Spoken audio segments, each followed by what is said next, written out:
Hi everyone. Today I have with me Paulina and Jen, and they are both from the Victoria Period Project. So we're super excited today to talk about their whole involvement with the Victoria Period Project, how they got started, and just here to hear their story about what it's been like so far as period equity advocates. So first off, Paulina, can you tell us a little bit about yourself and what you like to do in your free time? My name is Polina and I'm 19 and I'm passionate about menstrual justice. And yeah, I go to McGill, so I spend most of my free time doing schoolwork and yeah, lots of papers, but I really enjoy riding my bike and hanging out with my friends, obviously. That's awesome. Jen, would you like to introduce yourself too and maybe something that you like to do in your free time? Sure. My name's Jen Harrison, and I work at Foundry Victoria, and that's an integrated healthcare service for youth 12 to 24 and their families. And I use she/her pronouns, and I'm currently speaking to you on the homelands of the WSÁNEĆ First Nation, and I'm a white settler here. And I'm very grateful to be able to live here and play here and learn here. And like something I like to do in my free time is I like to get out into the woods as often as possible. And there's lots of opportunities for that in Victoria, BC. And I'll just say, like, first and foremost, that I am in my mid 40s, late 40s now, and I am a part of the Youth Action Committee. I'm sort of the adult rep. I don't know if that's the right thing to say, the 48-year-old rep from Foundry Victoria, but I'd like to try and not center my voice too much. And so I'm going to like hand that leadership of this conversation over to Paulina and toss in info where she would like me to do that. Perfect. Thank you. It's great to meet you both. We're going to get started with this lighthearted period meme review. So we just want to see what your reaction is. Do you find it relatable? Do you find it funny? So in one sec, I will share a picture.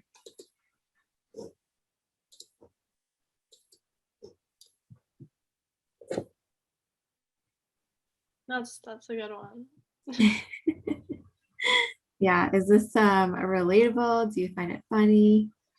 I think it's definitely very relatable, especially for anyone who's been in school. Mm-hmm. Yeah, that's fair. Okay, we have one more.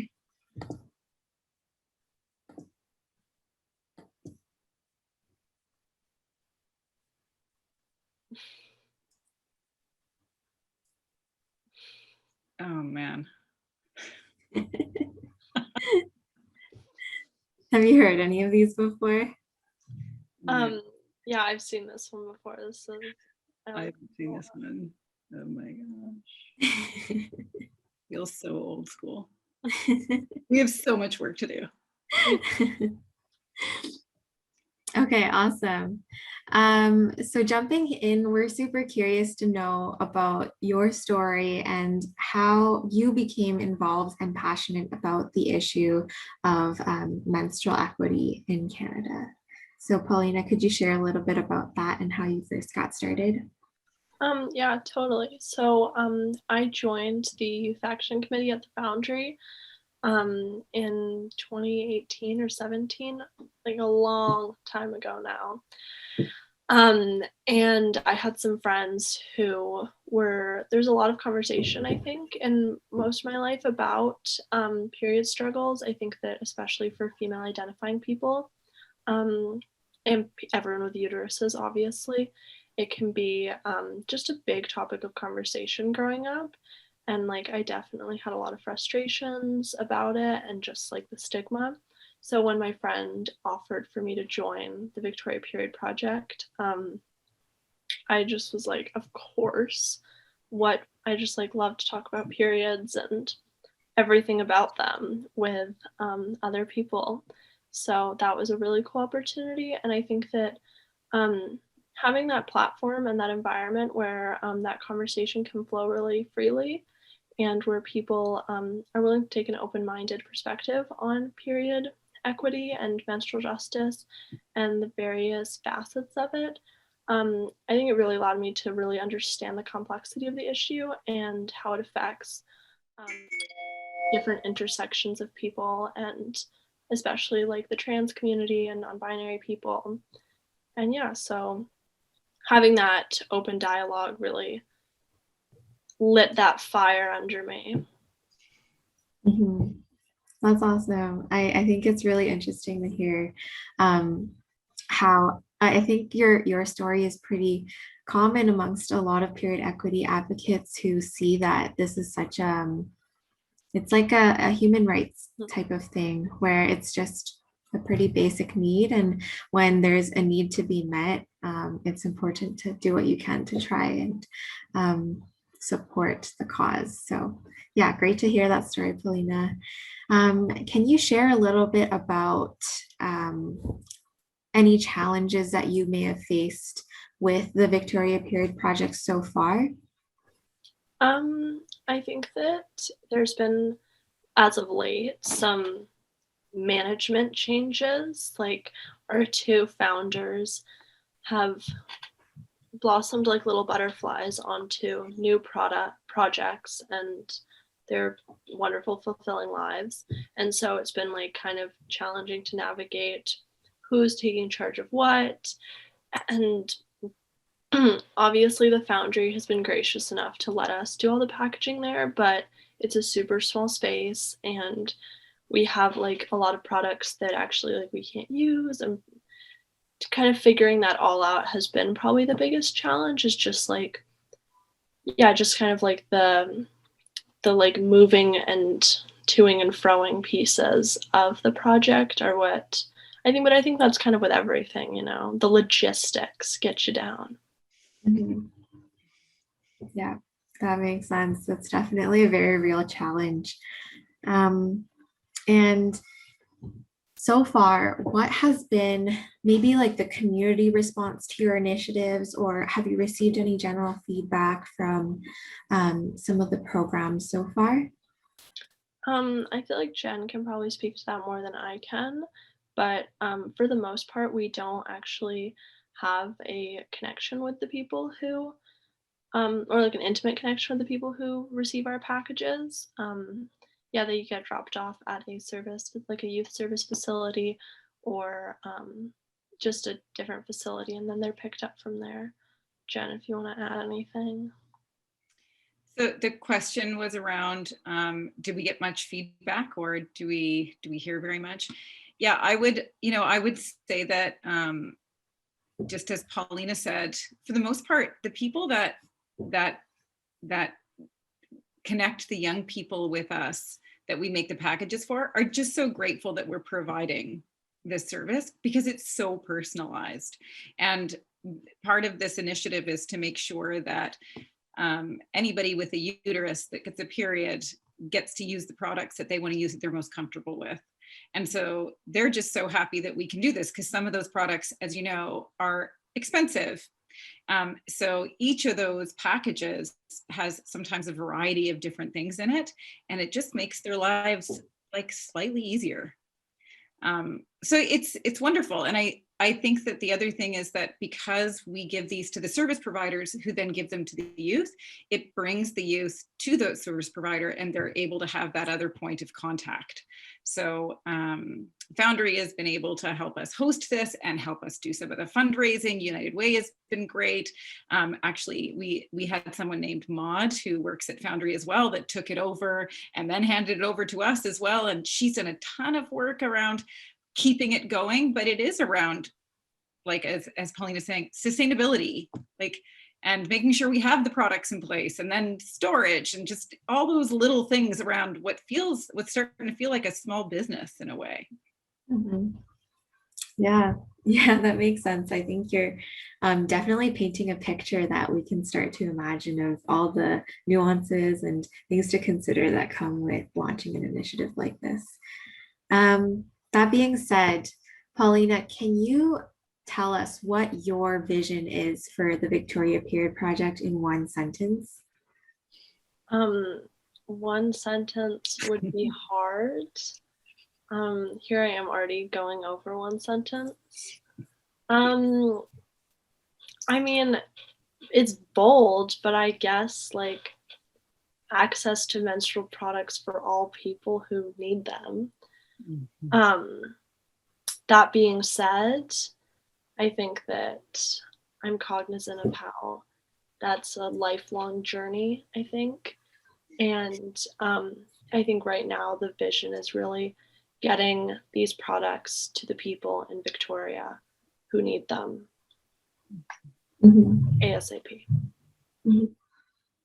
Yeah, thanks for sharing that. I think that was really well put. So I appreciate your ability to summarize it down into one succinct sentence. Moving on to maybe a little bit more of your personal period experience, can you share with us whether you have any period tips or life hacks that you've heard or used?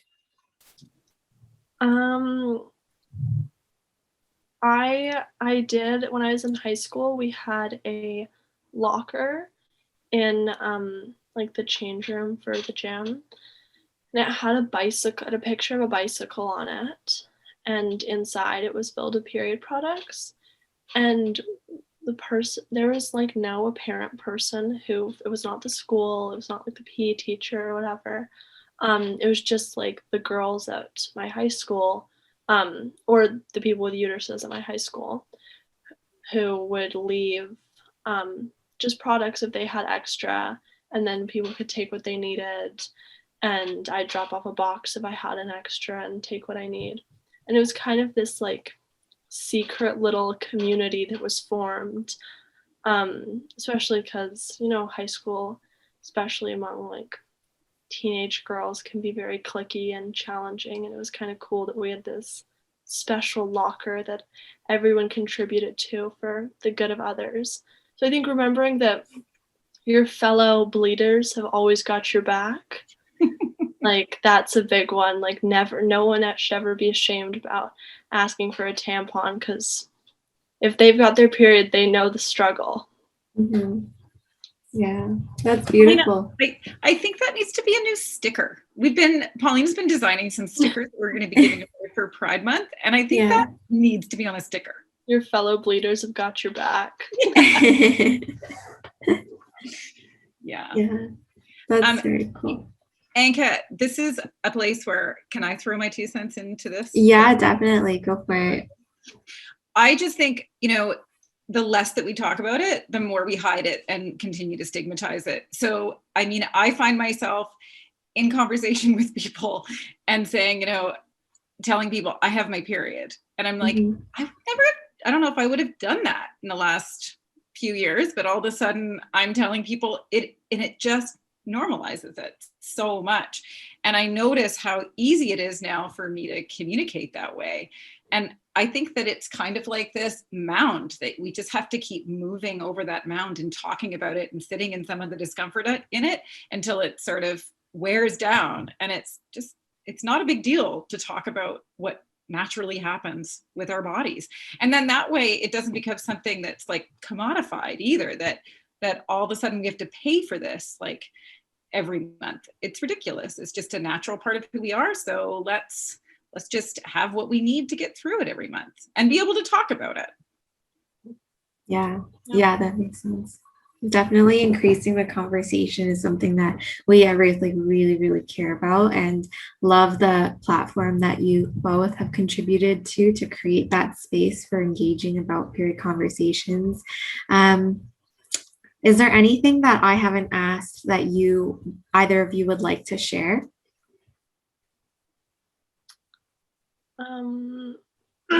I think mostly I just wanted to make the connection that the Victoria Period Project was also a school-based initiative started by our 2 lovely founders in university. So very much like grassroots organization, and yeah, I think it's cool that both Ruth and the Victoria Period Project started from the minds of some lovely university students. Yeah. Yeah. Yeah, and our website is victoriaperiodproject.com. And we continue to fundraise to keep it going. So it's an ongoing initiative. It's amazing to get things started, and like the idea phase is so fun, but the sustaining of it is the other thing, because we want to make sure that periods likely aren't going to end.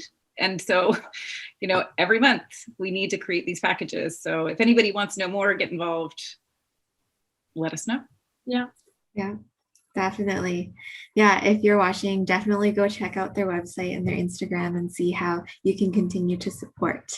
Well, with Ruth, our sustainable and disposable pads are launching in a couple weeks through a crowdfunding campaign, and we're offering discounts to people who sign up on our email VIP list right now through our website at getruth.ca. And there's also a link in our Instagram bio where our handle is also at getruth.ca. So follow us along for more period memes and product updates. Thank you so much, Jen and Polina. It was lovely talking to you today. Yeah, thank you. Thank you, Mika.